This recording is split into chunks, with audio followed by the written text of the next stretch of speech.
Jerusalem CNN. Dozens of people were injured in the West Bank on Thursday as Palestinian protesters clashed with Israeli security forces over U.S. President Donald Trump's controversial decision on Jerusalem.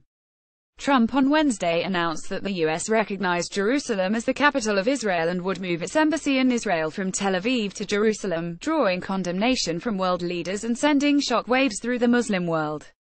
Both Israelis and Palestinians claim the holy city as their capital.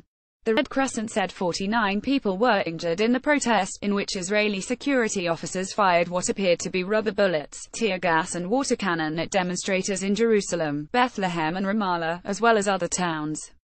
Protesters in Ramallah were seen setting tires alight and throwing rocks at armed Israeli officers. A 27-year-old, Abdullah, showed CNN reporters a rubber bullet injury on his right forearm. Speaking in Jerusalem, Israeli police spokesman Mickey Rosenfeld told CNN that protests there were relatively small and had been largely contained.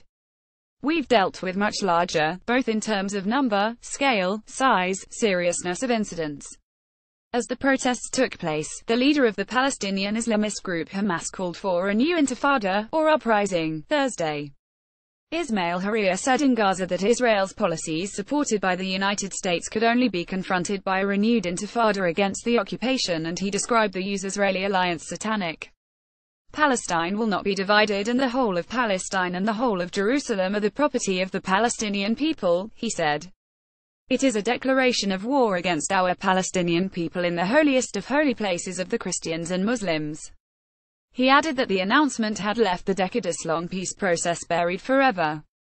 Leaders of the Iran-backed Palestinian Islamic Jihad group, Nafith Azam and Ahmed al-Bush, said they were also ready for a new armed struggle. They called on the governing Palestinian Authority to stop all security coordination with Israel, to withdraw its recognition of Israel and to declare an end to the Oslo agreements, which are the basis of peace negotiations. Trump's announcement bucked decades of U.S. foreign policy and raised fears that the peace process, already stalled, could now be finished. Trump had promised to make the policy change during the election campaign period, saying on Wednesday the U.S. was acknowledging the obvious. "This is nothing more or less than a recognition of reality. It is also the right thing to do," he said. Muslim World Reacts. Israeli Prime Minister Benjamin Netanyahu addressed a conference of foreign diplomats in Jerusalem on Thursday, saying that other countries had begun pledging to also recognize the city as Israel's capital. "Welcome to Jerusalem, the capital of Israel, if you weren't aware of it. We have been aware of this for 3,000 years, he said at the event. But key U.S. allies, including the UK and Australia, made clear they did not plan to follow Trump's lead on the issue. Outside the U.S. Embassy in the Jordanian capital, Amman, around 200 people gathered to protest the U.S. policy on Jerusalem. One woman held a poster of Trump with a snake for a tongue and a message reading "America is the plague and the plague is America." Leaders of Muslim-majority nations were quick to lambast Trump's remarks. "The announcement was like pulling the pin of a grenade," Turkey's Prime Minister Bin Ali Yildirim said, according to the country's state broadcaster TRT Haber. "It is a powerful blow to the Israeli-Palestinian peace process. This decision opened Pandora's box in the region," Yildirim added in a written statement. The Pakistani Foreign Ministry expressed its strong opposition and condemnation of the announcement, in a statement on Wednesday. Pakistan shares the international outrage and is deeply concerned over the implications of this decision for international peace and security, especially in the Middle East. Pakistan calls upon the UN Security Council to take cognizance of this situation and take steps in accordance with the UN Charter, the statement said.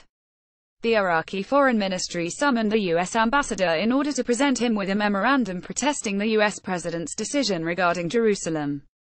Jordanian Foreign Minister Ayman Safadi said the announcement marked a dangerous decision that would benefit radicals in the region. In Indonesia, the world's most populous Muslim nation, President Joko Widodo said he had asked his foreign minister to summon the U.S. ambassador over the issue. Indonesia strongly condemns the United States' unilateral recognition of Jerusalem as the capital of Israel and asks the United States to reconsider its decision, Widodo said. This could destabilize global security. And Malaysia's foreign ministry called it a miscarriage of justice. Recognition of Jerusalem as the capital of Israel ignores the reality on the ground, endorses Israel's repressive policies, violates Palestinian human rights and contravenes international law, it said in a statement. CNN's Jamie Tarabay, Goltui Suz, Shams El-Wazer, Katie Paul Glaze and Lindsay Isaac contributed to this report.